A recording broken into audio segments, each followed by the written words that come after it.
வாழ்க வளமுடன். செலிபசி சொந்தங்களுக்கு இனிய வணக்கம். இன்னைக்கு வந்து பாத்தீங்க அப்படின்னா, ஒரு சகோதரர் வந்து தன்னுடைய கேர்ள் ஃப்ரெண்ட் வந்து தன்னுடைய வித்து சக்தியை காத்திருப்பதை இல்லது வித்து சக்தியை வீணடிப்பதை ஈஸியா ஐடென்டிஃபை பண்ணிடுறாங்க அப்படிங்கிற மாதிரி தன்னுடைய அனுபவத்தை வந்து கொடுத்திருந்தாருங்க. அந்த அனுபவம் வந்து எந்த மாதிரியான அனுபவம், தன்னுடைய வித்து சக்தி வந்து தன்னுடைய காதல் மற்றும் குடும்ப வாழ்க்கையில எந்த மாதிரி எஃபெக்ட் பண்ணுது அப்படிங்கிறத பத்தி சொல்லியிருக்காருங்க. அதை பற்றிய பதிவை வந்து செலிபசி ஃபாலோ பண்ற நம் சகோதரர்களுக்கு உதவும் அப்படிங்கறதுக்காக போடுறேங்க. வாழ்க வளமுடன். மேலும் தமிழ் சொந்தங்களே, நம்ம சேனல் சப்ஸ்கிரைப் பண்ணாம பார்த்துட்டு இருந்தீங்கன்னா சப்ஸ்கிரைப் பண்ணிக்கோங்க. நண்பர்களுக்கும் சகோதரர்களுக்கும் ஷேர் பண்ணுங்க. வாழ்க வளமுடன். ஓகே, இப்போ வந்து பாத்தீங்க அப்படின்னா, அவர் எழுதிய ஆங்கில பதிவை வந்து நான் தமிழ் படுத்தி நான் சொல்ற மாதிரி அவர் சொல்ற மாதிரி நான் சொல்றேன். வாழ்க வளமுடன். நீங்களும் வந்து அது படிச்சுட்டு வர்றதுனால படிச்சுட்டு வரலாம். வாழ்க வளமுடன்.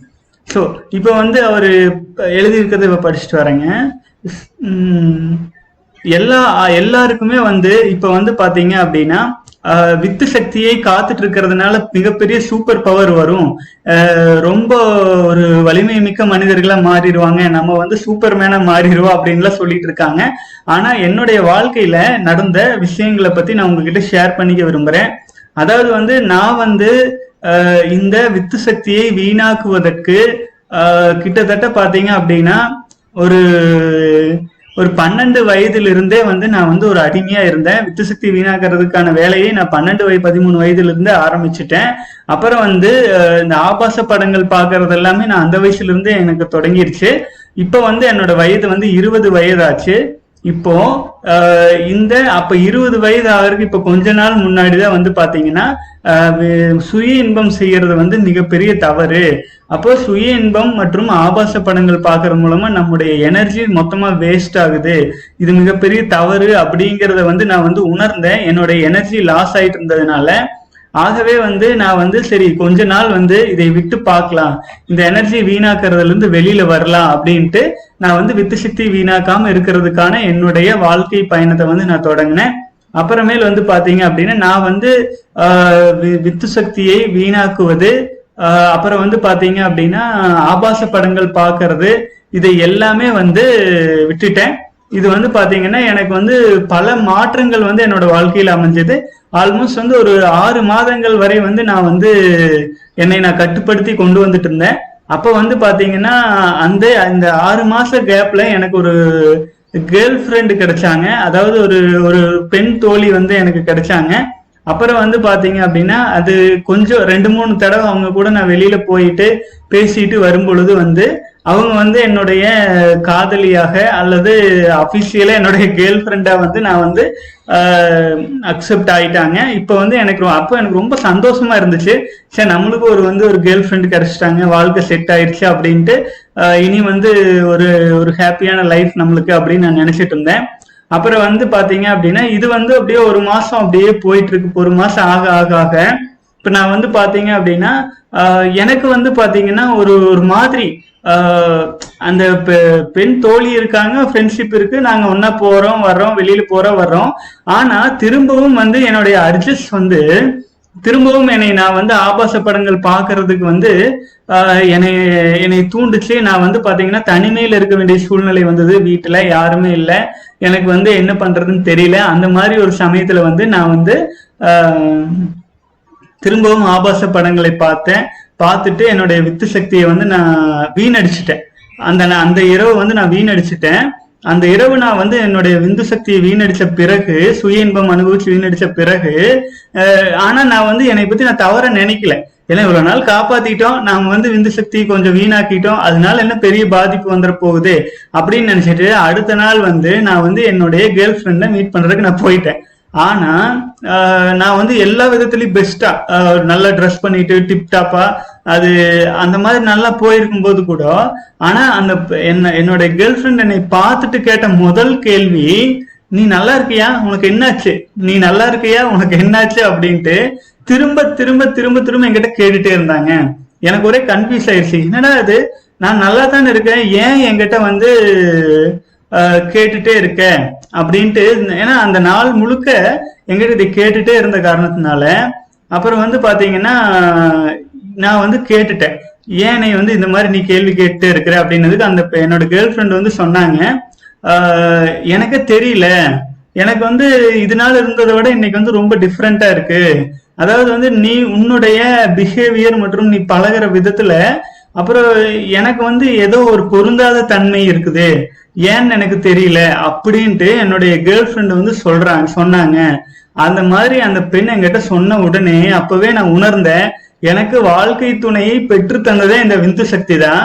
அந்த நான் வீணாக்குன உடனே அது வந்து அவர்களால் என்னுடைய கேர்ள் ஃப்ரெண்டுனால அதை வந்து பெண் தோழினால ஈஸியா அப்சர்வ் பண்ணிக்க முடியுது.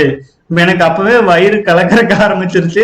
நான் அப்பதான் உணர்ந்தேன், இதுதான் வந்து விந்து சக்தியை நாம சேமிச்சாலும் சேமிச்சிட்டு இருக்கிறது, அதனுடைய அழுத்தம் திணிவு எல்லாமே மற்றவர்களால் ஏதேனும் ஒரு விதத்தில் உணர்ந்து கொள்ள முடியுது. அது வந்து சப்கான்சியஸ் மைண்ட்லயே ரெக்கார்ட் ஆக மாட்டே இருக்கு அப்படின்ட்டு எனக்கு தோணுச்சு. அப்ப இருந்து அந்த நிமிஷத்துல இருந்து திரும்பவும் நான் மன உறுதியோட இந்த மாதிரி வந்து நான் வித்து சக்தியை வந்து வீணாக்காம என்னோட பயணத்தை நான் தொடர்ந்தேன். என்னுடைய பெண் தோழிக்கிட்டே நான் இந்த மாதிரி இந்த ப்ராப்ளத்தை வந்து நான் சொல்லிட்டேன் அவங்ககிட்ட, இந்த மாதிரி வந்து விந்து சக்தியை நான் வீணாக்கிட்டேன், ஆகவே வந்து நீ வந்து இந்த மாதிரி ஃபீல் பண்ணிருக்கிற, என்னை மன்னிச்சுக்கோ அப்படின்ட்டு நான் கேட்டுட்டு திரும்பவும் நான் வந்து வித்து சக்தியை வீணாக்க மாட்டேன்ட்டு ப்ராமிஸ் பண்ணிட்டு என்னுடைய வாழ்க்கை பயணத்தை நாங்க இப்ப தொடர்ந்துட்டு இருக்கிறோம் அப்படின்னு சொல்றாருங்க. அப்ப வந்து பாத்தீங்கன்னா இன்னும் சொல்றாரு, நான் எப்ப எல்லாம் வந்து என்னோட எனர்ஜி நான் வீணடிக்கிறனோ அப்பெல்லாம் என்னுடைய பெண் தோழினால இதை ஈஸியா ஐடென்டிஃபை பண்ணிக்க முடியுது. சோ நீங்களும் வந்து பாத்தீங்க அப்படின்னா உங்களுக்கும் ஒரு நல்ல வாழ்க்கை துணை அமைய வேண்டும், இல்ல உங்க வாழ்க்கையில பல ஸ்ட்ரகிள்ஸ் அனுபவிச்சுட்டு இருக்கீங்க, ஏற்கனவே அமைந்த வாழ்க்கை குழப்பங்கள்ல போயிட்டு இருக்கு, இந்த மாதிரி எல்லாம் வரும் பொழுது விந்து சக்தி அப்படிங்கிறது வந்து பல்வேறு காரணங்கள் இருக்கலாம். பல்வேறு காரணங்கள் வந்து ஒரு வாழ்க்கையை சரியா அமையாதுக்கு இருக்கலாம். ஆனால் இந்த காந்த ஆற்றல் ஈர்ப்பு சக்தி அப்படிங்கிறது வந்து நம்ம விந்து சக்தியை வந்து சேமிச்சுட்டு வரும்போது தானுங்க கிடைக்கும். விந்து சக்தியை வீணாக்கிட்டே இருக்கும் பொழுது நம்ம வந்து ஒரு ஈர்ப்பு அற்ற மனிதரா மாறிடுவோம், ஜஸ்ட் லைக் தட்டா மாறிடுவோம், நம்ம ஒரு காமெடி பீஸ் மாதிரிதான் சுத்திட்டு இருப்போம். ஆகவே நம்ம ஒரு வலிமை மிக்க, நம்மளும் ஒரு காந்த களமா, நம்ம ஒரு ஹீரோ மாதிரி இருக்கணும் அப்படின்னா விந்து சக்தியை நம்ம எவ்வளவுக்கு எவ்வளவு நம்ம காத்து அது திணிவோடும் நல்ல தரத்தோடும் வச்சிருக்கிறோமோ அந்த அளவுக்கு தான் வந்து பாத்தீங்கன்னா ஆப்போசிட் ஜெண்டர்ஸ் வந்து ஈர்க்கப்படுவாங்க ஆச்சுங்களா. ஒரு எறும்பு எங்க சர்க்கரை இருக்கோ அதை தேடி போகுதோ அந்த மாதிரி ஆப்போசிட் ஜெண்டர்ஸ், அதாவது ஒரு பெண் தன்னுடைய இனப்பெருக்கத்திற்காக ஒரு குழந்தையை உருவாக்குவதற்காக தரமான விந்து சக்தியை உடைய ஒரு ஆணின் மீது தானாக இயல்பாக ஒரு ஈர்ப்பு ஏற்படும் ஆச்சுங்களா. அதை வீணடிக்கும் போது அதை அவங்களால ஈஸியா ஐடென்டிஃபை பண்ணிக்க முடியும் அப்படிங்கறது வந்து நம்ம சகோதரர்களுடைய அனுபவத்துல வந்து தெளிவா புரிஞ்சிருக்குன்னு நினைக்கிறதுங்க.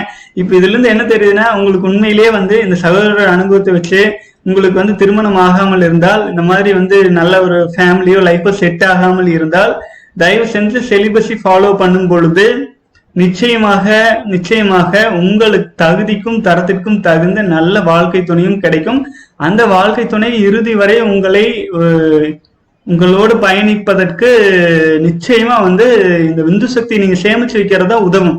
அப்புறம் மேலும் பல சகோதரர்கள் வந்து எனக்கு திருமணம் ஆயிடுச்சு, நான் வந்து இந்த மாதிரி விந்து சக்தி வீணாக்காம இருந்தேன் அப்படின்னா, நான் வந்து காப்பாத்திட்டு இருக்கிறேன் அப்படின்னா எனக்கு வாழ்க்கை துணைக்கு நான் செய்யற பாவம் இல்லையா, அது வந்து தவறு இல்லையான்லாம் கேக்குறீங்க. ஒரு உண்மையான விஷயம் என்னன்னா, நீங்க விந்து சக்தியை வீணாக்காமல் இருக்கும் பொழுதுதான் உங்க மேல அவங்களுக்கு ஒரு மரியாதை மதிப்பு எல்லாமே அதிகமாகும். நம்ம ஆப்போசிட்டா யோசிக்கிறோம் ஆச்சுங்களா. ஆகவே இந்த மாதிரி விஷயங்களை வந்து அவர்களும் புரிந்து கொள்வார்கள். அவர்களை தவிர்த்து வேறு எங்கும் நீங்கள் வீணடிக்கவில்லைங்கிற ஒரு உண்மை புரிய வச்சுட்டாலே அவங்க நமக்கு உண்மையா தான் இருப்பாங்க. ஆகவே வாழ்க வளமுடன் தமிழ் சொந்தங்களே. இன்றைய அனுபவ பதிவு நிச்சயமா உங்களுக்கு வந்து ஒரு பயனுள்ளதாகவும் ஒரு இன்ஃபர்மேட்டிவா இருக்கும் நம்புறேங்க. வாழ்க வளமுடன். மேலும் அடுத்த அனுபவ பதிவுல பார்க்கலாம். உங்களுடைய சந்தேகங்கள் கேள்விகள் ஏதேனும் இருந்தால் கீழே கமெண்ட்ஸ்ல போடுங்க.